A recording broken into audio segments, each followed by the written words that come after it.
Love it. You're absolutely right. Thank you so much, Dynamic. New sub, Brattons. Great to see you. Newbie from Missouri. The Mom. Good to have you here. Teresa, I love Texas. We love Texas. I hope to God, because of all the California exodus, I hope to God Texas doesn't go blue. Hey, go truck yourself. Welcome, a brand new member. Good to see you. Go truck yourself. It's happy to have you. Welcome. You get access to our members-only Discord. You should be getting a link maybe by email. If not, let me know. New member, Tiffany and Doug Kinley. Yeah, welcome them. Oh, wait a minute. We're still doing sound check? I can't believe this is taking so long. Welcome, Tiffany and Doug. It's awesome to have you here. Welcome. Thank you so much for the super sticker. Sweet lady, G12. You are awesome. Look at that beautiful picture. Come on in, girl. Good to see you, Lagartija. We all have to keep up the fight. Wales, UK, $1.99. Yep. Thank you so much for the pound. I'm sorry, $1.99 pound. Let's all welcome Troy's Review, new member.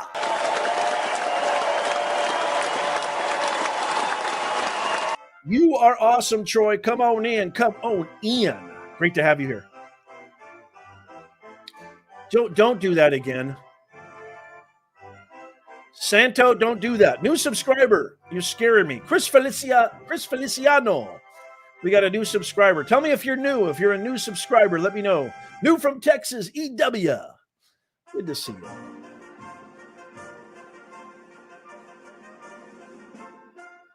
New subscriber from Fort Mill, South Carolina. Great to see you. Robert says Michelle Obama walks up to the podium. The President of the United States, Joe Biden. Oh, here we go, folks. Here we go. Here it is. Holy mackerel. Here we go.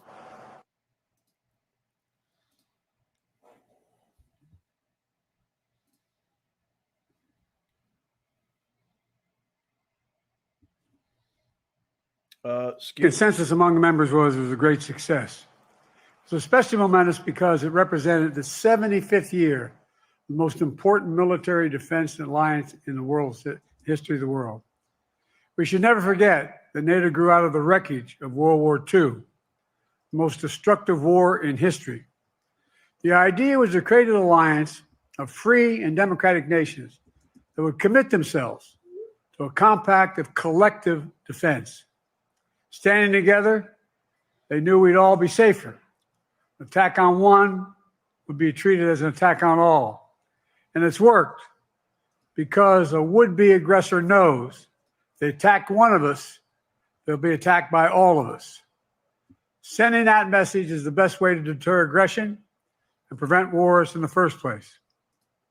For those who thought NATO's time had passed, they got a rude awakening when Putin invaded Ukraine. Some of the oldest and deepest fears in Europe roared back to life because once again, a murderous madman was on the march. But this time, no one cowered in appeasement, especially the United States. We collected intelligence that Russia was planning to invade Ukraine months before the invasion. I directed the intelligence community to be a significant amount of intelligence be declassified so I could start building an international coalition to oppose the invasion. Then in February, some of you remember, I warned the world that the invasion was imminent.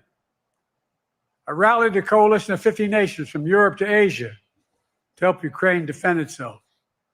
Many foreign policy experts thought as Putin amassed Russian forces just 100 miles north of Kyiv, the capital of Ukraine, but Putin thought it was the mother home of Russia.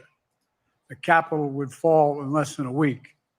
But the Ukrainian people, backed by a coalition to help build, stopped them. Today, Kyiv still stands, and NATO stands stronger than it has ever been. During the week of this summit, several heads of states made it a point in their statements to thank the United States and to thank me personally for all that NATO has achieved. NATO is not only stronger, NATO is bigger because we led the charge to bring in Finland and Sweden into the alliance. And it makes a gigantic difference. Excuse me. Meanwhile, my predecessor has made it clear he has no commitment to NATO. He's made it clear that he would feel no obligation to honor Article 5. He's already told Putin, and I quote, "Do whatever the hell you want." In fact, the day after Putin invaded Ukraine, here's what he said. It was genius. It was wonderful. Some of you forgot that, but that's exactly what he said. But I made it clear a strong NATO is essential to American security. And I believe the obligation of Article 5 is sacred. And I would remind all Americans, Article 5 is invoked only once in NATO's long history, and that was to defend America after 9/11. I made it clear that I will not bow down to Putin. I will not walk away from Ukraine. I will keep NATO strong. That's exactly what we did, and exactly what we'll continue to do.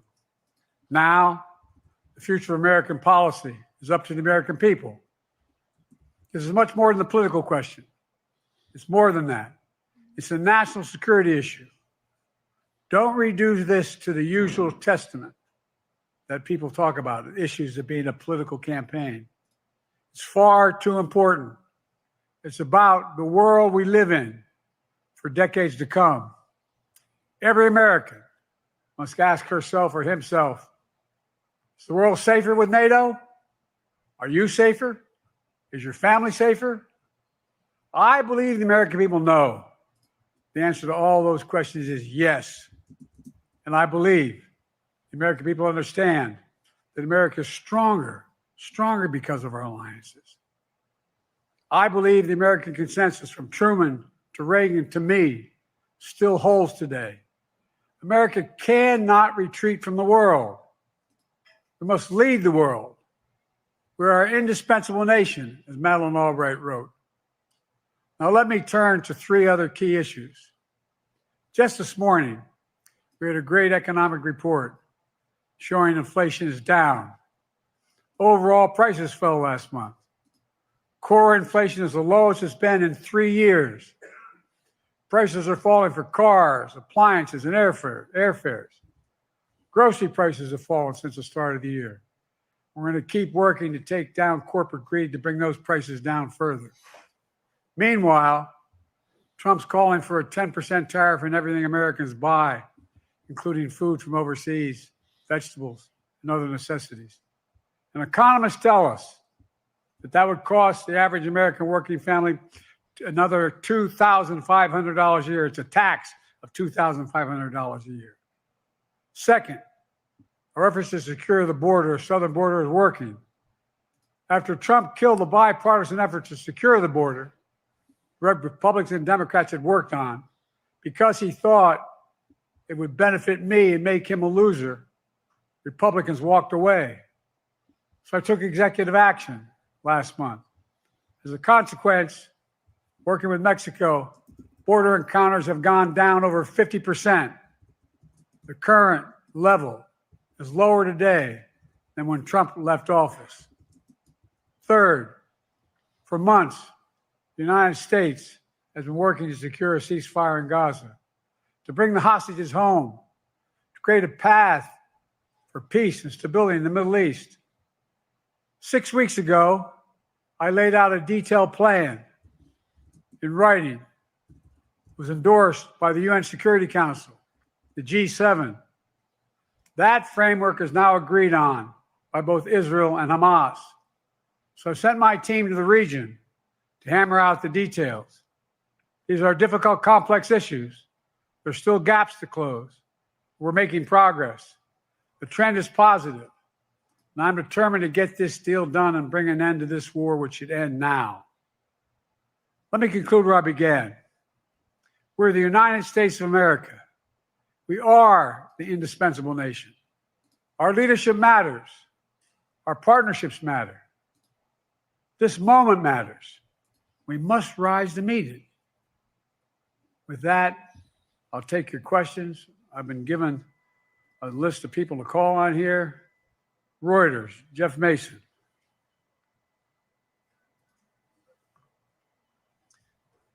Mr. President, your political future has hung over the NATO summit a little bit this week. Speaker Pelosi made a point of suggesting that your decision on whether to stay in the race was still open. George Clooney and a handful of lawmakers have called on you to step aside. Reuters is reporting tonight that UAW leadership is concerned about your ability to win. UAW just endorsed me, but go ahead. Thank you. My question for you is, how are you incorporating these developments into your decision to stay? And separately, what concerns do you have about Vice President Harris's ability to beat Donald Trump if she were at the top of the ticket? Look, I wouldn't have picked Vice President Trump to be vice president. What? So I think she was not qualified to be president. He just said Vice Let's start President there. Trump. Number one. The fact is that the consideration is that I think I'm the most qualified person to run for president. I beat him once, and I will beat him again. Secondly, the idea, I served in the Senate a long time. The idea that senators and congressmen running for office worry about the ticket is not unusual. And I might add, there are at least 5 presidents running or incumbent presidents who had lower numbers than I have now, later in the campaign. So there's a long way to go in this campaign. And so I'm just going to keep moving. And because, look, I got more work to do. We got more work to finish. There's so much, we've made so much progress. Think about it. Think about where we are economically relative to the rest of the world. Name me a world leader who wouldn't want to trade places with our economy. We've created over 800,000 manufacturing jobs, 1.5 million. I mean, so things are moving. We got more to go. Working class people still need help. Corporate greed is still at large.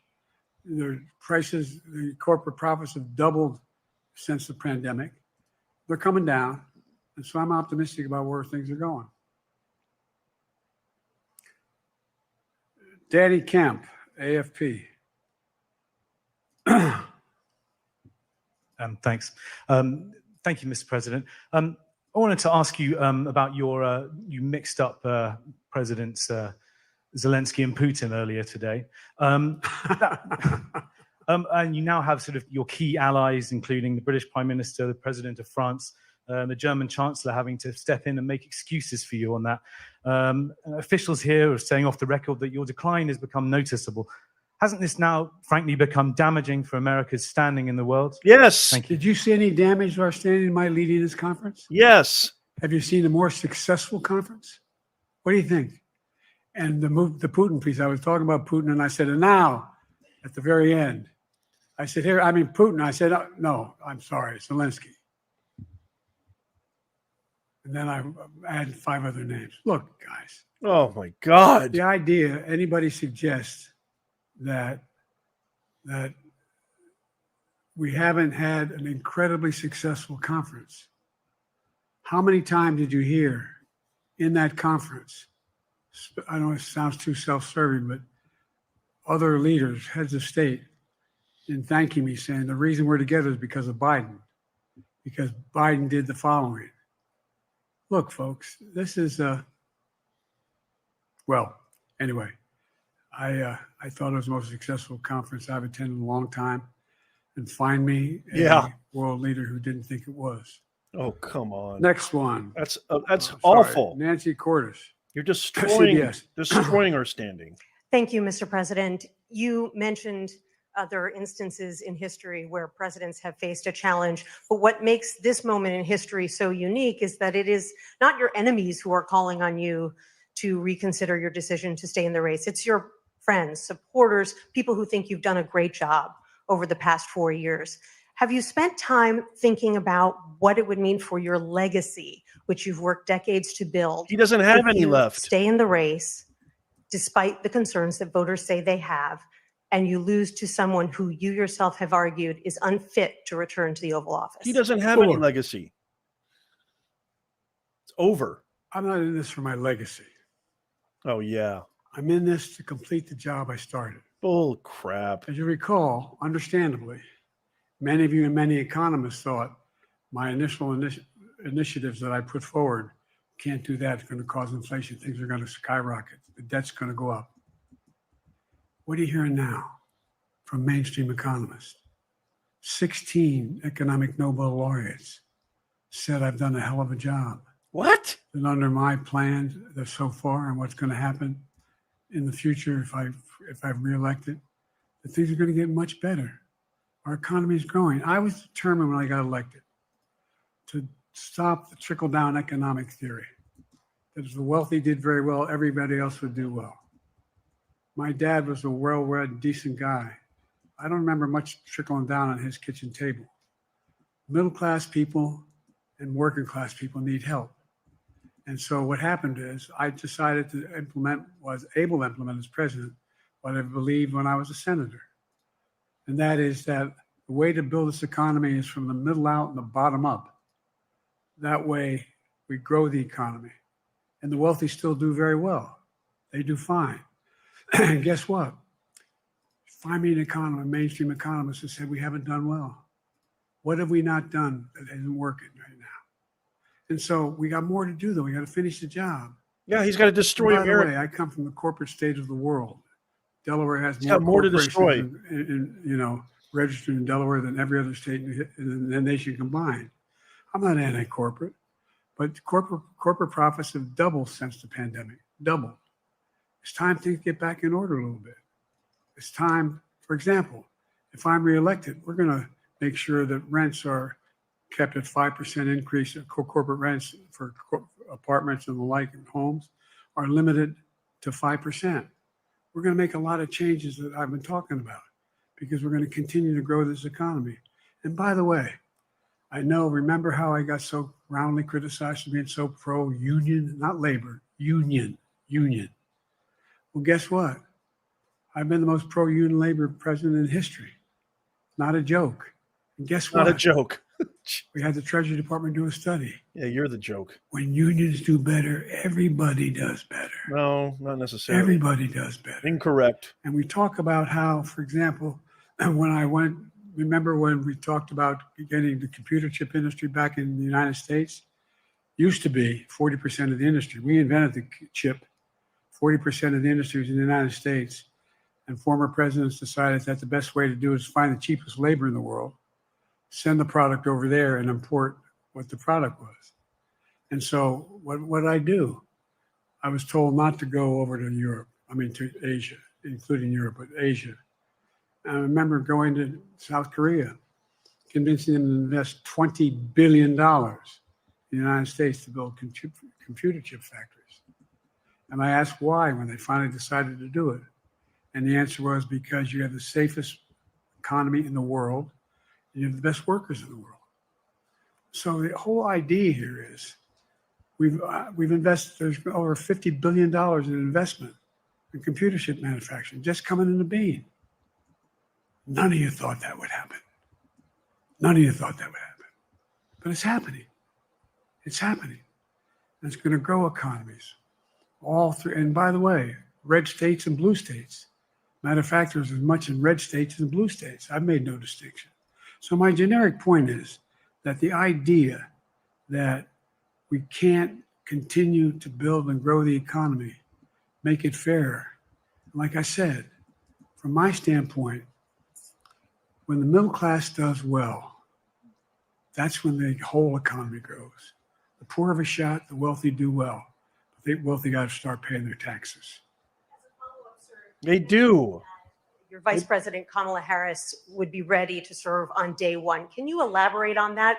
What is it about her attributes and her accomplishments over the last She doesn't 4 have years any. that make her ready to serve on day Nothing one does. if necessary? First of all, the way she's handled the issue of freedom of women's bodies to have control over their bodies. Secondly, her ability to handle almost any issue on the board. This was a hell of a prosecutor. She was a first-rate person, and in the Senate, she was really good. I wouldn't have picked her unless I thought she was qualified to be president. From the very beginning, I made no bones about that. She is qualified to be president. That's why I picked her.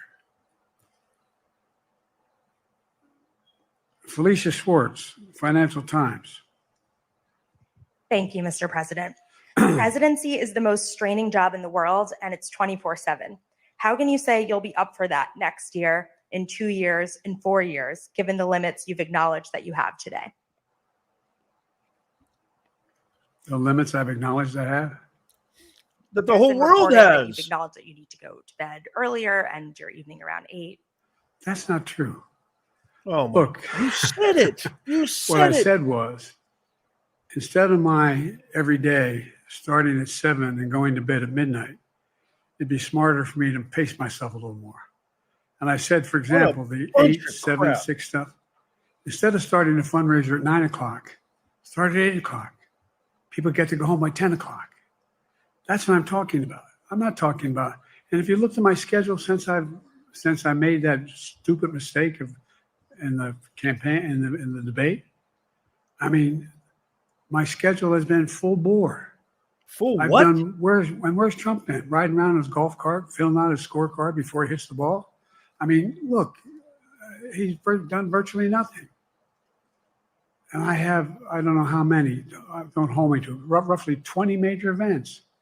Yeah, Some don't with hold me to thousands it. of people showing up. And so I just think it's better. I always have an inclination, whether I was playing sports or doing politics, just to keep going, not stop. I just got to just pace myself a little more. Pace myself. And the next debate, I'm not going to be traveling in the 15 time zones a week before. Anyway, that's what it was about. That's what it was about. Because you're And by fine the now. way, even with that, I love my staff, but they add things all the time. At the very end, I'm catching hell from my wife for that. Anyway, But you're supposed to be able to Um, handle it. You're president. You're the leader of the free world. Things I'm are going to. sorry. Zeke Miller, Associated Press.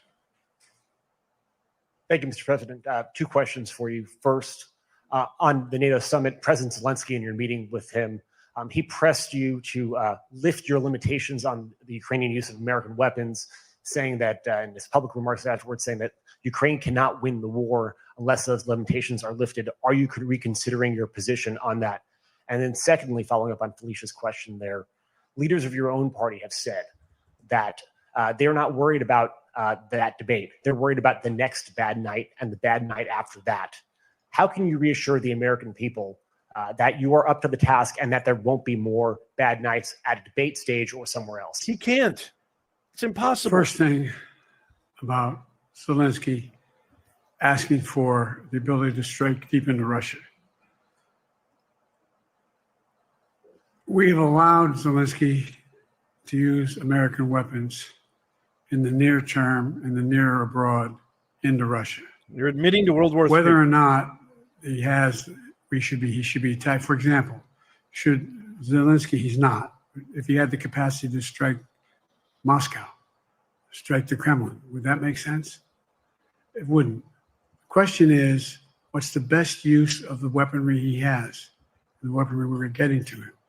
I've gotten a more long-range capacity, as well as defensive capacity. And so our military is where I'm following the advice of my commander-in-chief, the chief of staff of the military, as well as the Secretary of Defense and our intelligence people. And we're making a day-to-day basis on what they should and shouldn't go, how far they should go in. That's a logical thing to do. Second question related to Bad nights, sir. How can you reassure the American people that you won't have more bad nights, whether they be on a debate stage or it's a matter of foreign policy? Well, I tell you what, the best way to assure them is the way I assure myself. And that is, am I getting the job done? Am I getting the job done? Can you name me somebody who's got more major piece of legislation passed in 3.5 years? I created 2,000 jobs just last week. So if I slow down, I can't get the job done. That's a sign that I shouldn't be doing it. But there's no indication of that yet. None. Who I got here?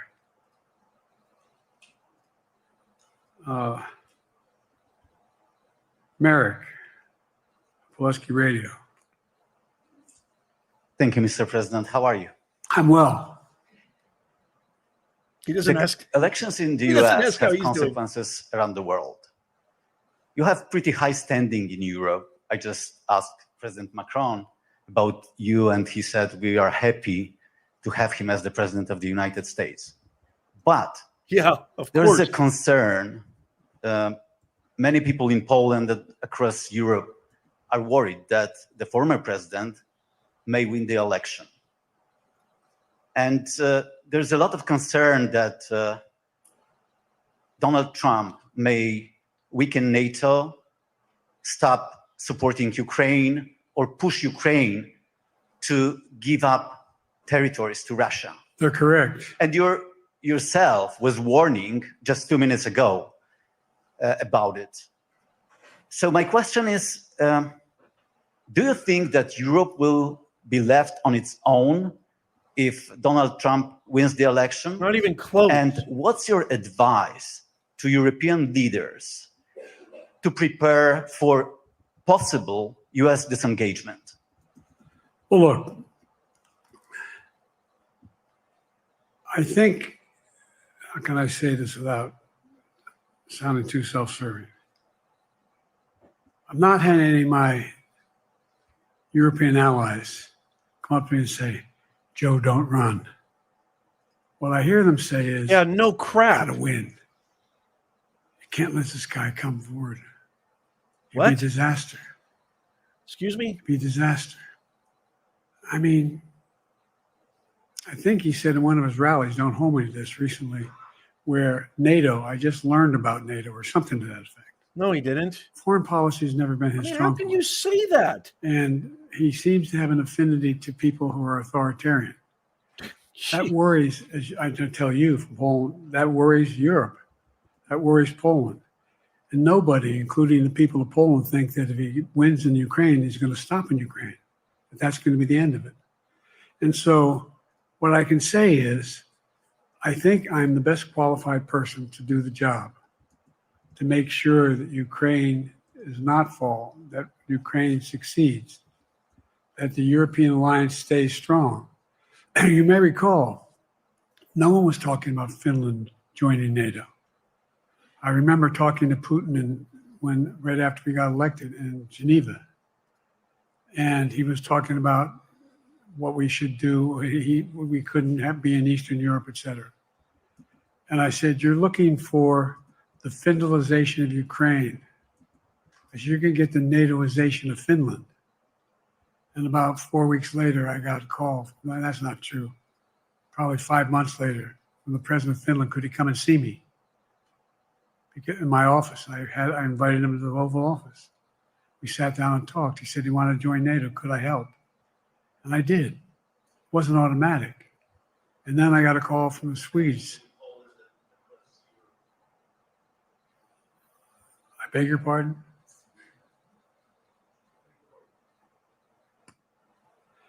And so Finland Sorry, joined just NATO. check him?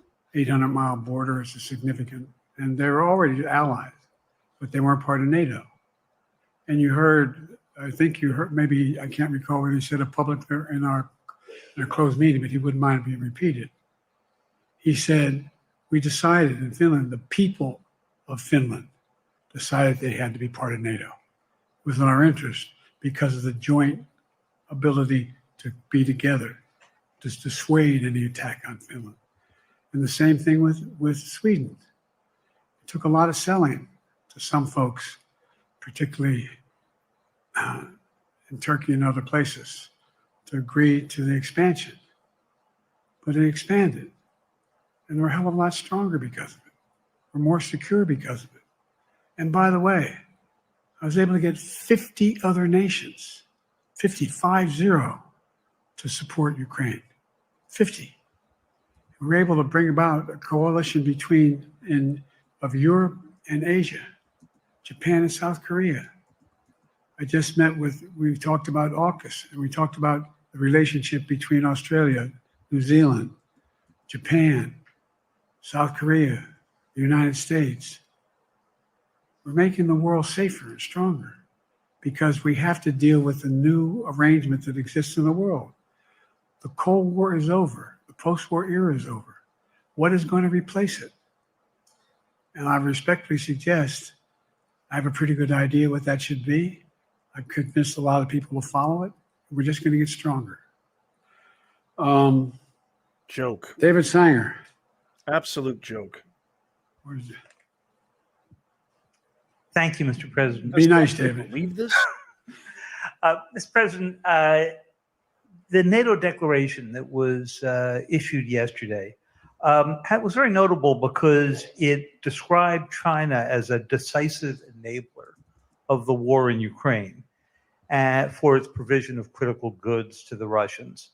That's part of a broader partnership that seems to have cemented in place in the past 2 or 3 years. I think one that you were a little bit doubtful of when we asked you about it some time ago. So I'd be interested to know whether you have a strategy now of trying to interrupt the partnership between China and Russia, and whether or not in a second term you would pursue that, if you could describe that strategy to us. And along the way, could you also tell us whether you think, just to follow up on Felicia's question, that if you were in a room with Vladimir Putin again, the way you were 3 years ago, or with President Xi, that a few years from now you will be able to go negotiate with them, handle them one-on-one? Well, the first part of the question is, we discussed and I raised in the NATO summit, and others raised, the future of China's involvement, what they're going to do. What they're doing with Russia in terms of accommodating, facilitating, they're getting access to additional, they're not supplying weapons themselves, they're supplying mechanisms for them to be able to get weapons. And China's position is basically, and I've spent more time with Xi Jinping than any world leader has, over 90 hours since being vice president all the way through, for real. And by the way, I handed all my notes.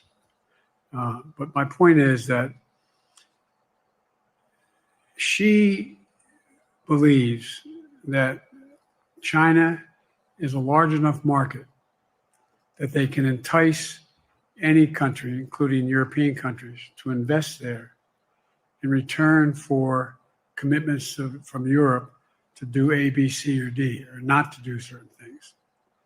What's happened is we had a long discussion about what we cannot, you have to make clear, China has to understand that if they are supplying Russia with information and capacity, along with working with North Korea and others to help Russia in armament, that they're not going to benefit economically as a consequence of that by getting the kind of investment they're looking for. And so, for example, we're in a situation where and we've reestablished direct contact with China after that, remember the balloon, quote unquote, going down, and all of a sudden things came to an end?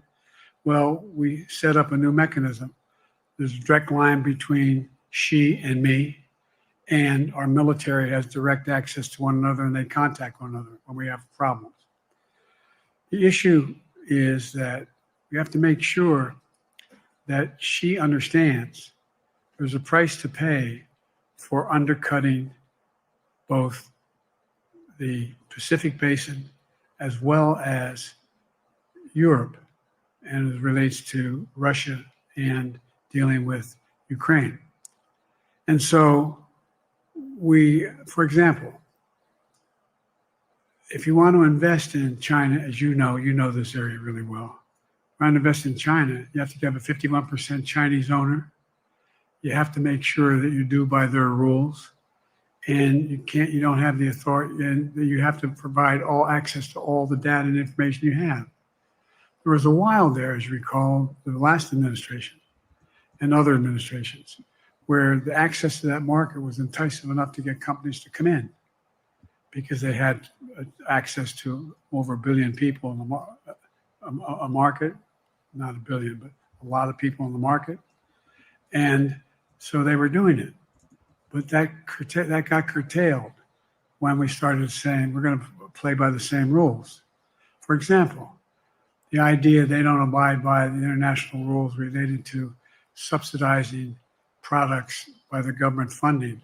So guess what? They're not going to be able to export their electric vehicles to the United States without a significant tariff. Others are doing the same thing around the world. But it is a concern. It is a concern that you have both China, North Korea, Russia, Iran, countries that are not necessarily coordinated in the past, looking to figure out how they can have impact. That impact? Yes, I do, but I'm not prepared to talk about the detail of it in public. And I think you'll see that some of our European friends are going to be curtailing their investment in Russia. In China, as long as China continues to have this indirect help to Russia in terms of being able to help their economy. He's losing it, folks. It's starting to come off. The rails are coming off. As a consequence of that, their ability to fight in where? In Ukraine. Huh?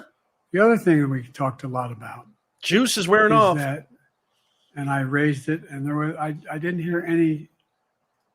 I can't swear that everyone agreed because not everyone got to talk about it. But we need a new industrial policy in the West. For example, we talked about how both the EU as well as NATO has to be able to begin to build their own munition capacity, has to be able to generate their own capacity to provide for weapons and the ability to, it came as a surprise to some of us how we had fallen behind in the West in terms of the ability to construct new material, new weaponry, new everything from vehicles to weapon systems. No teleprompter. And so one of the things that came out of this was we're going to be meeting again with a number of my colleagues, my European colleagues, is what do we do to increase the capacity of the West, particularly in Europe and Japan, to be able to generate kind of ability to produce their own weapon systems. Is this the same Not question? just for themselves, but to be able to generate that. It's the same. That's what Russia's trying to figure out. That they went to China, and they didn't get the weapons, but then they went to North Korea. But we're going to be in a position where the West is going to become the industrial base for it to be able to the ability to have all the defensive weapons that we need. That was a discussion as well. Wow. I'm not sure you answered on whether you would be ready to go deal with Putin and Xi 2 or 3 years from now. I'm ready to deal with them now and 3 years from now. Look, no, you're not. Like I said, I'm dealing with Xi right now. What? And direct contact with him. Oh, he's losing it. I have no good reason to talk to Putin right now. There's not much that he is prepared to do in terms of accommodating any change in his behavior. And oh my God, there isn't any world leader I'm not prepared to deal with. But I understand the generic point is Putin ready to talk? I'm not ready to talk to Putin unless Putin's ready to change his behavior. Oh, and the idea, look, Putin's got a problem. First of all, you don't present any problem to him in this war that he is supposedly have won. And by the way, I think, don't hold me to the exact number, but I think that Russia had 17.3% of Ukraine that they conquered. Now it's 17.4. I mean, in terms of percentage of territory. They've not been very successful. They've caused horrible damage, loss of life, but they've also lost over 350,000 troops, military, killed or wounded. They have over 1 million people, particularly young people with technical capability, leaving Russia because they see no future there. They've got a problem. But what they do have control of is they are very good at controlling and running the public outcry that relates to how they use mechanisms to communicate with people. They lie like hell to the constituencies. They lie like hell about what's going on. And so the idea that we're going to be able to fundamentally change Russia in the near term is not likely. But one thing for certain, if we allow Russia to succeed in Ukraine, they're not stopping in Ukraine. I recommend, I know you know this because you've written about it. Yeah, you've known it. You know, Read you don't even know this speech guy. after they moved in, what it was all about in Kyiv. It wasn't about just. He's fine. Anyway, read what his objective is. And anyway, but so Anyway. I think that I'm prepared to talk to any leader who wants to talk, including if Putin called me and wanted to talk. Last time I talked to Putin was trying to get him to work on an arms control agreement related to nuclear weapons in space. That didn't go very far. I wonder why. So my point is, You're I'm not prepared a to great talk to anybody. negotiator. But I don't see any inclination. Big shocker. There is an inclination on the part of the Chinese to keep in contact with me. Probably. They're not sure where this all goes. And look what's happened in Asia. We have strengthened the Asian Pacific area more than anyone else has. We just put together today, I brought on, I asked our NATO allies that we bring on the group from the South Pacific, Australia, New Zealand, Japan, Australia. I already mentioned Australia. What? And I met twice now, I think, with the 14 leaders of the Pacific Island nations. And we've slowed down what's going on there. We've slowed down China's reach. But there's a lot of work to do. This is a moving target, and I don't take it lightly. Do you feel inspired after listening to him? Sam from NPR. Oh, of course, NPR. Thank you, Mr. President. Asma Khalid with NPR. I have two questions. Earlier, you spoke about the ceasefire plan between Israel and Hamas. We're now looking at 10 months of war, and I'm curious if there's anything that you feel personally you wish you would have done differently over the course of the war. And then secondly, if I may, I wanted to ask you about your presidential campaign. I remember covering your campaign in 2020, and there was a moment where you referred to yourself as a, quote, bridge candidacy, a transition to a younger generation of leaders. I want to understand what changed. Two things. Let's go back to when you talked about would I have changed anything that's happening with Israel and the Palestinians and the Palestinian movement. The answer is, as you recall, from the very beginning, I went to Israel, but I also got immediate contact with al-Sisi in Egypt. I met with the King of Jordan. I met with most of the Arab leaders to try to get a consensus going as to what had to be done to deal with getting more aid and food and medicine into the Gaza Strip. And we pushed it really hard. And Israel occasionally was less than cooperative, number one. The Israeli War Cabinet, I've been dealing with Israel since Golda Meir. Some of the reporters around here cover me all the time have heard me say this. The first time I met with Golda Meir, I sat across from her at her desk, and her assistant was Rabin sitting next to me. That's how far back I go. I know Israel well, and I support Israel. But this war cabinet is one of the most conservative war cabinets in the history of Israel. And there's no ultimate answer other than a two-state solution here. And so what was able to be done in terms of the plan I put together was it would be a process for a two-state solution. And we get the Arab nations to, particularly from Egypt all the way to Saudi Arabia, to be in a position where they would cooperate in the transition so that they could keep the peace in Gaza without Israeli forces staying in Gaza. The question has been from the beginning, what's the day after in Gaza? And the day after in Gaza has to be, the end of the day after has to be no occupation by Israel on the Gaza Strip, as well as the ability for us to access get in and out as rapidly as you can, all that's needed there. I've been disappointed that some of the things that I put forward have not succeeded as well, like the port we attached from Cyprus. I was hopeful that would be more successful. But that's why when I went to Israel immediately after the massacres that occurred at the hands of Hamas, the one thing I said to the Israelis, and I met with the War Cabinet and with Bibi, don't make the same mistake America made after bin Laden. There's no need to occupy anywhere. Go after the people who did the job.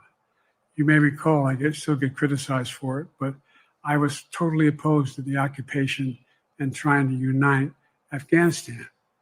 Once we got bin Laden, we should have moved on, because it was not no one's ever going to unite that country. I've been over every inch of that, not every inch, the entirety from the poppy fields all the way to the north. I said, don't make the same mistake we made. Don't think that's what you should be doing, is doubling down. We'll help you find the bad guys, Sinwar and company. And all this criticism about I wouldn't provide when the weapons they needed. I'm not providing them 2,000-pound bombs. They cannot be used in Gaza or any populated area without causing great human tragedy and damage. But remember what happened when you had the attack on Israel with rockets and ballistic missiles. I was able to unite the Arab nations as well as Europe, and nothing happened. Nothing got hurt. It sent an incredible lesson to what was going on from the Middle East. So there's a lot of things, in retrospect, I wish I had been able to convince the Israelis to do. But the bottom line is we have a chance now. It's time to end this war. Doesn't mean walk away from going after Sinwar and Hamas. And if you notice, you know better than most, there is a growing dissatisfaction on the West Bank from the Palestinians about Hamas. Hamas is not popular now. And so there's a lot of moving parts. I just have to keep moving to make sure that we get as much done as we can toward a ceasefire, and get those. And by the way, how's that going out? Look at the numbers in Israel. I mean, my numbers are better in Israel than they are here. But then again, they're better than a lot of other people here too. But anyway. Now, you just admitted that you're losing. Bridge candidacy in 2020, you referred to yourself as being a bridge candidate for a younger, fresher generation of Democratic leaders. And I wanted to know what changed. What changed was the gravity of the situation I inherited in terms of the economy, our foreign policy, and domestic division. And I think, I won't put words in anybody's mouth. Most presidential historians give me credit for having accomplished more than most any president since Johnson and maybe before that to get major pieces of legislation passed. And what I realized was my long time in the Senate had equipped me to have the wisdom of how to deal with the Congress to get things done. We got more major legislation passed that no one thought would happen. And I want to finish it, to get that finished. If tomorrow, if we had a circumstance where there was a lineup and I hadn't inherited what I did and we just moved things along, anyway, it's going to change. Last question. Haley Bull, Scripps.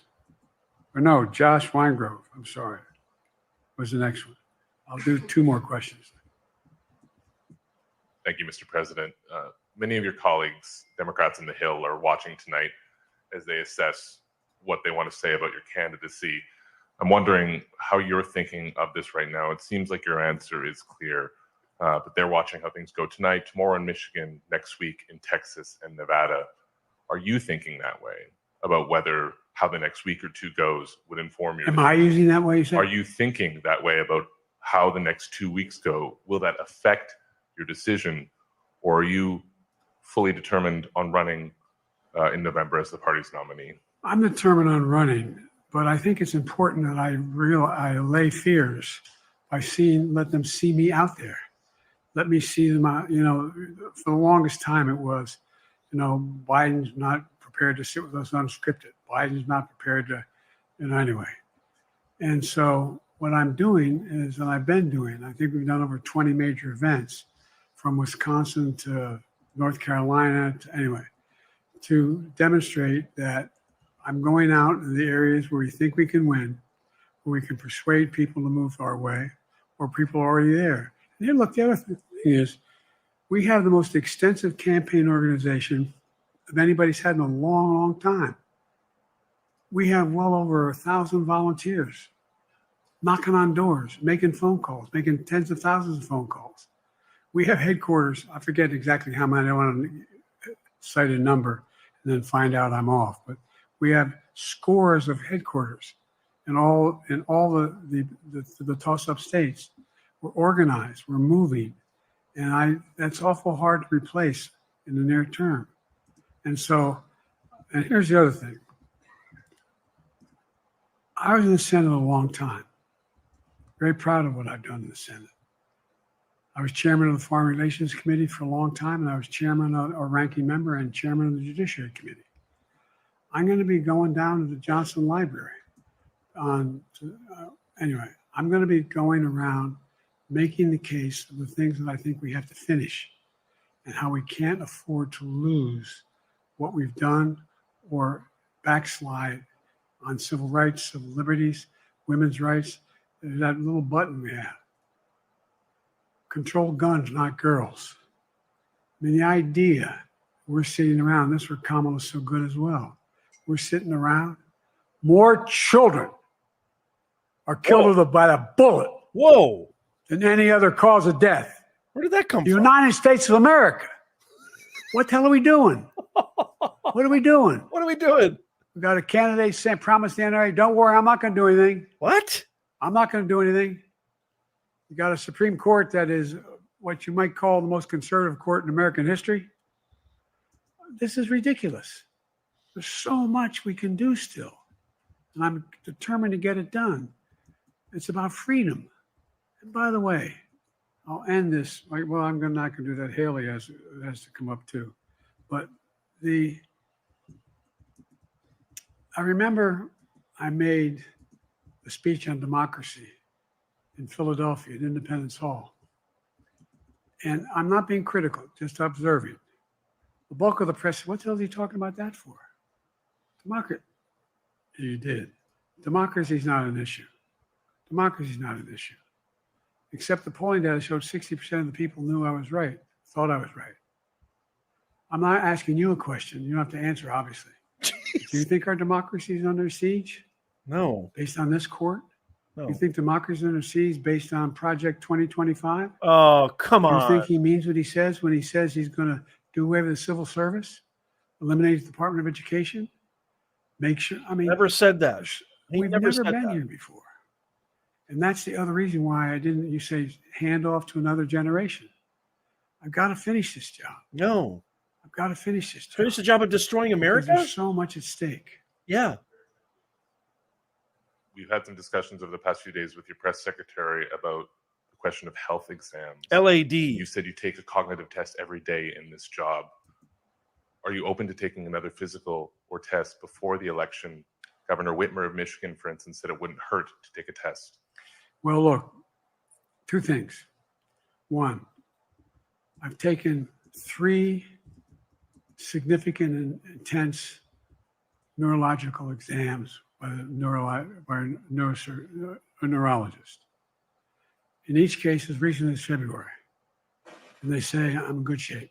No, Okay? you're not. You're Although far from I do that. have a little problem with my left foot because it's not as sensitive because I broke my foot and didn't wear the boot. But Oh my God.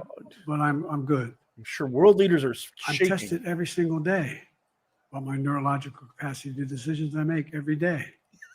I talk to my staff. All of you talk to my staff. Sometimes my staff talks a lot.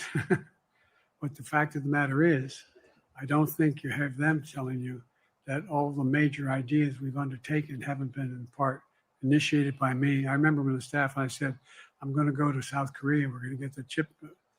What are you doing? I'm going to get Japan and Korea back together again after essentially having hostilities toward one another since the end of World War II. I'm going to move and see that we can expand it. You know, the only thing age does is help you with it. Creates a little bit of wisdom if you pay attention. Oh, come on. And so the point I'm making is, I think it's important that if the neurologist tells me she thinks I need another exam, and by the way, I've laid every bit of the record out. Finish your thought. Hidden a thing. What? You ought to ask Trump for his, okay? Oh, yeah. I laid it all out. Every single day, I'm surrounded by good docs. If they think there's a problem, I promise you, or even if they don't think it's a problem, they think I should have a neurological exam again, I'll do it. No one's suggesting that to me now. And I'll ask you another question. No matter what I did, no one's going to be satisfied. Did you have 7 docs? That's not true. Did you have 2? Who'd you have? Did you do this? How many times did? So I am not opposed. If my doctors tell me I should have another neurological exam, I'll do it. But that's where I am. Haley Bull, Scripps. Thank you, Mr. President.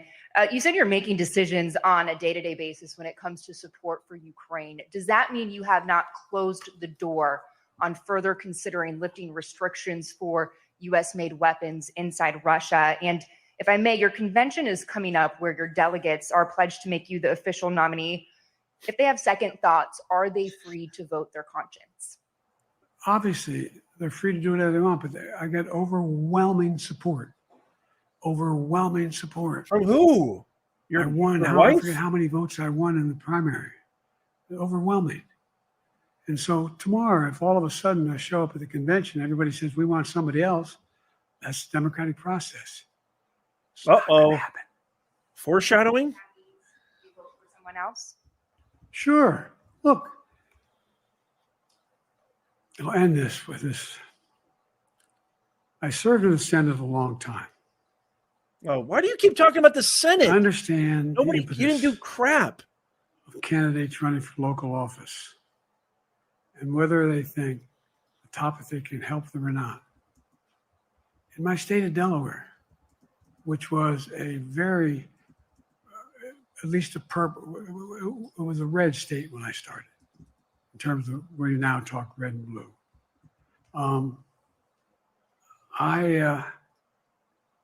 I don't recall most of the Democratic presidents winning my state when I was a candidate. The truth of the matter is, I understand the self-interest of every candidate.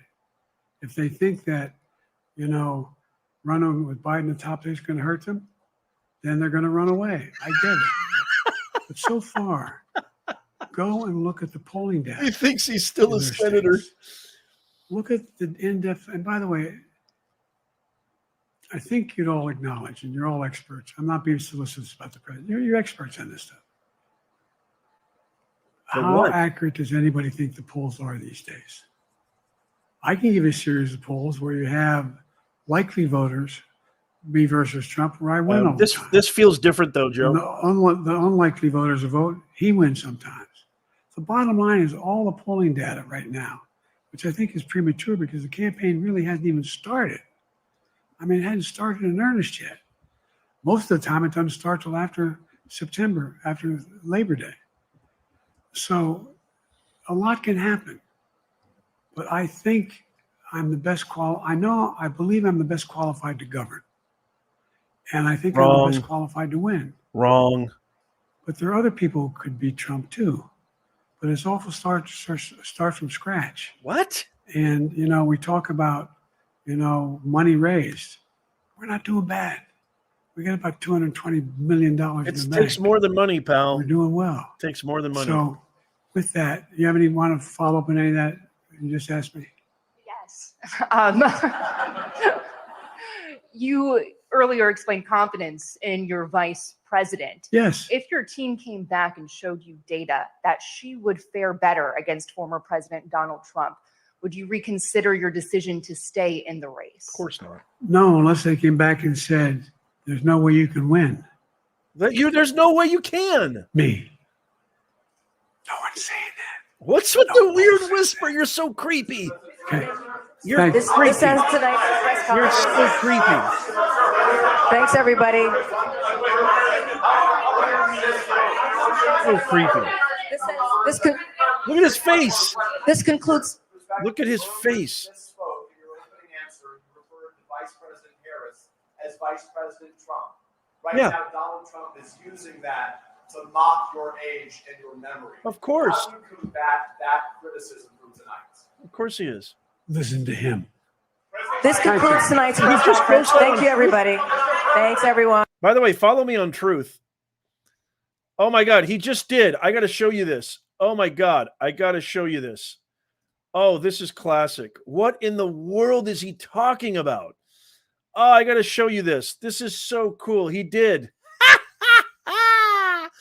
Oh my God, you have to follow me on Truth Social, by the way. I'll leave the link in the let me see here. OMG. He just did. He just posted this on Truth. Look at that. He just posted I'm this. following the advice of my commander-in-chief, the chief of staff of the military, as well as the Secretary of Defense and our intelligence people. Look at that. He's making fun of him. I'm following the advice of my commander-in-chief, the chief of staff of the military, as Look at this. Big boy conference. OMG. This is so bad. I wouldn't have picked Vice President Trump to be vice president, but I think she was not qualified to be president. He's already posted that. I wouldn't have picked Vice President Trump to be vice president, but I think she was not qualified to be president. Oh my God, that's genius. I freaking love it. Yeah. So here's my link to Truth Social too. Make sure you follow me there. I'm going to put that in the comments. But again, if you just go to Truth Social and you search Professor Nez, you'll see it. Oh my goodness gracious me. You guys, did that make you feel more comfortable? Did that quell any concerns? I mean, I'm going to say, okay, so I'm going to say something really quickly, and then I want to give shout outs here. And then I got to go walk my dog. It's late. I apologize. So I got to cut this short, but we're not going to do a members only hangout right now, but consider becoming a member. It only costs you a cup of coffee a month to be a part of the greatest community on planet Earth. We're getting our country back in November. It means everything. This is the most consequential year of our Lord, the most consequential election of our lives. We need to get it back. So, I got to be honest. I'm gonna say two things. So number one, yes, he completely fumbled, stumbled, mumbled, and he said a bunch of BS and garbage, talking points and platitudinous drivel. I will say that, but I actually thought it was going to be a lot worse. I got to be honest right now. I thought it was going to be 10 times worse. I mean, I thought he was going to awkwardly kind of shuffle and pause and lose train of thought. And he actually did. And this is what's so pathetic and sad, that we've lowered the bar so far, lowered it to the depths of the earth for our highest office in the land, arguably the highest office on planet Earth. We have lowered the bar to such calamitous depths that just him getting through a live Q&A, I feel like Dr. Joe Biden, good for you, Joe. You did so good. You answered every question. Good. You want a cookie? Here you go. Here's a cookie. But I got to be honest. I actually thought he did better. I thought he did better than he did at the debates. I thought the debates was an absolute train wreck. I thought his interview with Snuffleupagus, he seemed even weaker then. Now, don't get me wrong. He's still a vegetable. He is still broccoli in chief. However, I actually thought it was going to be 10 times worse. So let me know what your thoughts, let me know what your comments, what do you think of the press conference? What do you think is going to happen at the convention? I'm kind of surprised, I keep feeling like the walls are caving in. I got to be honest. I thought he was going to maybe, dare I say, come out and say, ladies and gentlemen, pull an Lyndon B. Johnson, an LBJ, and say, you know what? I think after careful consideration, after careful thought, I've talked with my family, I've talked with my close confidants, and I think it's time for me to resign. I keep thinking that that's going to happen. I keep thinking that is just right around the corner. I thought maybe perhaps we would see something like that, but we didn't. So stay tuned, subscribe. In the pinned comment is our free newsletter. It's free. A lot of these, even if you hit the bell notification, you subscribe and follow, a lot of the times I get messages all the time. Nez, I'm not getting your videos. I'm not getting notified. Your best sure-proof, fail-safe way of never missing out of China. We go live. We have so much fun during Trump rallies. You've got to stay tuned. We have so much fun. So this is your sure-proof way of never missing out on all the latest breaking, up-to-date, current breaking news that woke propagandist media won't cover, conveniently right to your inbox. It's in the pinned comment down below, in the show notes and description. Just click on the link, click on free newsletter, give us your best email, and you're in. Bada boom, bada bing. Here we go. We got to get our country back. This is it, y'all. 2024. We have to do it.